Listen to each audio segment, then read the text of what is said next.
മിശിഹായിലെ സ്നേഹം നിറഞ്ഞ മാതാപിതാക്കന്മാരെ, സഹോദരി സഹോദരന്മാരെ, പ്രിയ കുട്ടികളെ, സ്ലീഹാകാലം 4-ാം ആഴ്ചയിലേക്ക് തിരുസഭ പ്രവേശിച്ചിരിക്കുകയാണ്.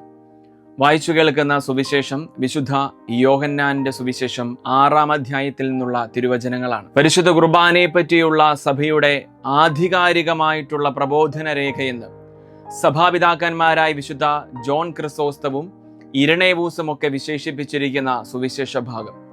പരിശുദ്ധ കുർബാനയെ പറ്റി ഈശോയുടെ തന്നെ വാക്കുകളാണ് യോഹന്നാന്റെ സുവിശേഷം 6-ാം അധ്യായത്തിൽ ഉടനീളം നമ്മൾ കാണുന്നത്. സുവിശേഷത്തിൽ നമ്മൾ കാണുന്നു പരിശുദ്ധ കുർബാനയെ പറ്റിയുള്ള ഒരു നീണ്ട പ്രബോധനം ഈശോ നൽകി കഴിഞ്ഞു. അതിനുശേഷം യഹൂദന്മാർക്കിടയിൽ ഇതിനെപ്പറ്റി മുറുമുറുപ്പുണ്ടായി എന്നാണ് എഴുതിയിരിക്കുന്നത്. ഒപ്പം തന്നെ പരിശുദ്ധ കുർബാനയെ പറ്റിയുള്ള ഈശോയുടെ പ്രബോധനം കേട്ടതിന് ശേഷം ഒരുപിടി ആളുകൾ അവനെ വിട്ടുപോയി എന്നും സുവിശേഷം എഴുതി വെച്ചിരിക്കും. ലൂക്കാ സുവിശേഷകന്റെ വാചകത്തിൽ നമ്മൾ വായിക്കുമ്പോൾ 100 ആടുകൾ ഉണ്ടായിരിക്കെ ഒന്ന് നഷ്ടപ്പെട്ടു പോകുമ്പോൾ ബാക്കി 99 മരുഭൂമിയിൽ വിട്ടിട്ട് നഷ്ടപ്പെട്ടു പോയ ഒന്നിനെ തേടി തിരഞ്ഞിറങ്ങുന്ന ഈശോയെ നമ്മൾ കാണുന്നുണ്ട്. 10 നാണയങ്ങൾ ഉണ്ടായിരിക്കെ ഒന്ന് നഷ്ടപ്പെട്ടു പോകുമ്പോൾ വീട് മുഴുവൻ അടിച്ചുവാരി വൃത്തിയാക്കി അതിനുവേണ്ടി കഷ്ടപ്പെട്ട് തേടുന്ന സ്ത്രീയിൽ നമ്മൾ ഈശോയെ കാണുന്നുണ്ട്. ഈ ഒരു സവിശേഷതകൾ വെച്ച് ഈ സുവിശേഷ ഭാഗത്തിലെ ഈശോയെ നോക്കുമ്പോൾ ഈശോ തീർച്ചയായിട്ടും തന്റെ പ്രബോധനം കേട്ട് ഇറങ്ങി തിരിച്ചവരെ പോകേണ്ടവനാണ്. പക്ഷേ ഈശോ അപ്രകാരം ഒരിക്കൽ പോലും അവരെ തേടി ഇറങ്ങി പോകുന്നതായിട്ട് നമ്മൾ കാണുന്നില്ല. അതിന്റെ കാരണം സഭയിലെ കർദിനാൾ റോബർട്ട് സാർ തന്റെ ഒരു പുസ്തകത്തിൽ ഇപ്രകാരം എഴുതി വെച്ചിട്ടുണ്ട്. സഭയുടെ അടിസ്ഥാന പ്രബോധനങ്ങളിൽ മായം കലർത്താനായിട്ട് ഈശോ ഒരുക്കമല്ല.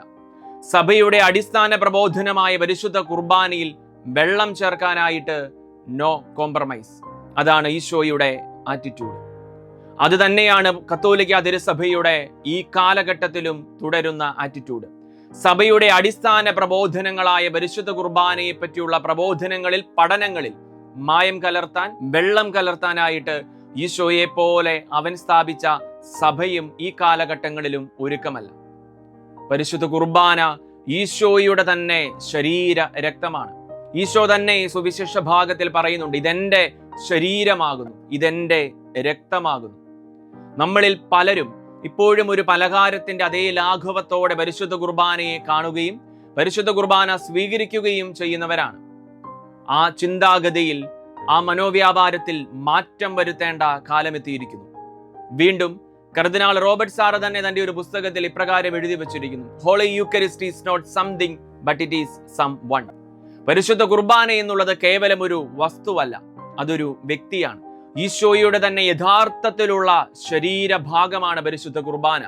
ഈ വിശ്വാസത്തോടും ഈ ബോധ്യത്തോടും കൂടി വേണം നമ്മൾ പരിശുദ്ധ കുർബാനയെ സമീപിക്കാനും പരിശുദ്ധ കുർബാന സ്വീകരിക്കാനുമായിട്ട്. പരിശുദ്ധ കുർബാനയോടുള്ള സ്നേഹത്തിലേക്കാണ് നമ്മൾ വളരേണ്ടിയിരിക്കുന്നത്. ഡാനിയൽ പൂവണ്ണത്തിലച്ചൻ തന്റെ ബൈബിൾ കൺവെൻഷൻ പന്തലുകളിലൊക്കെ പറയുന്ന ഒരു സംഭവത്തോടു കൂടി നമ്മൾ അവസാനിപ്പിക്കുകയാണ്. അമേരിക്കയിലെ ഒക്കൽഹോമ എന്നുള്ള ഒരിടത്തിൽ സാത്താൻ സേവകക്കാരുടെ പ്രധാന പുരോഹിതൻ പരിശുദ്ധമായ ദേവാലയത്തിൽ സൂക്ഷിച്ചു വെച്ചിരിക്കുന്ന ഒരു തിരുവോസ്തി മോഷ്ടിച്ചു കൊണ്ടുപോവുകയാണ്. 2-3 ദിവസങ്ങൾക്ക് ശേഷം അദ്ദേഹം തന്നെ വലിയ ഒരു അനൗൺസ്മെന്റ് നടത്തുകയാണ്. 2 ആഴ്ചയ്ക്ക് ശേഷം ഇന്ന ദിവസം ഈ തിരുവോസ്തി വെച്ച് തങ്ങൾ സാത്താൻ പൂജ, ബ്ലാക്ക് മാസ് നടത്തും.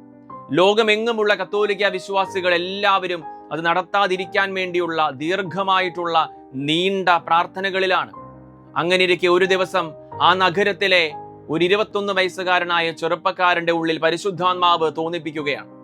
ആ മനുഷ്യൻ കോടതിയിൽ ഒരു കേസ് ഫയൽ ചെയ്യുകയാണ്.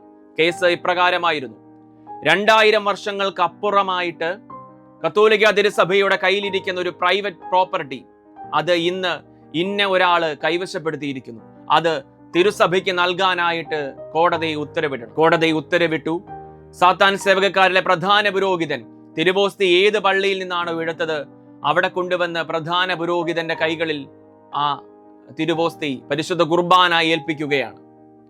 സംഭവം അവസാനിപ്പിക്കുമ്പോൾ പാഠം ഇതാണ്, പരിശുദ്ധ കുർബാന എന്നുള്ളത് കത്തോലിക്ക തിരുസഭയുടെ സ്വത്താണ്.